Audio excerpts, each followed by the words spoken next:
বদরের যুদ্ধে 313 জন কাফের 1000 বাহিনী, তিনি সেখানের মধ্যে হতাশ হন নাই, তিনি বীরত্বের সাথে যুদ্ধ করে ওই বদরের যুদ্ধে তিনি জয়লাভ করেছেন, ঠিক কিনা? ওহুদের যুদ্ধে যখন সাহাবায়ে কেরাম হত ছত্রভঙ্গ হয়ে গেল, আল্লাহর হাবিব সাল্লাল্লাহু আলাইহি ওয়াসাল্লাম দাঁড়িয়ে রইলেন, দান্দান মোবারক শহীদ হয়ে গেল, তিনি যুদ্ধের ময়দান থেকে পালিয়ে যান নাই। পালাইছেন নাকি? পালিয়ে যান নাই। দিন কায়েমের জন্য তায়েফের ময়দানে তিনি রক্তাক্ত হয়েছেন, তিনি নির্যাতিত হয়েছেন, তারপরেও তিনি দিন কায়েম থেকে বিচ্যুত হন নাই, কোথাও থেকে পালিয়ে যান নাই।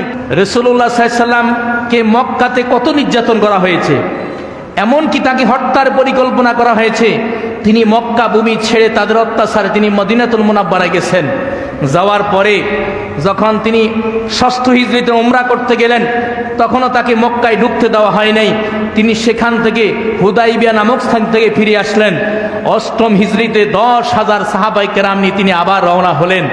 মক্কার কাফের মুশরিকেরা এই খবর জানতে পেরে সবাই পালাইতে লাগলো যে মুহাম্মদ তার আগের প্রতিশোধগুলো এখন নিবে, আমাদেরকে মেরে ফেলবে, যে যার জান নিয়ে গোপন জায়গায় চলে যাও।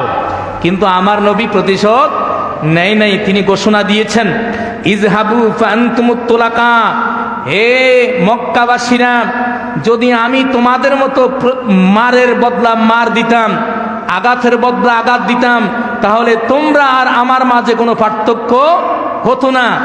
আমার উপরে যত অত্যাচার করেছো, নির্যাতন করেছো, আজকে তোমরা মুক্ত, আমি তোমাদেরকে ক্ষমা করে দিলাম। সুবহানাল্লাহ।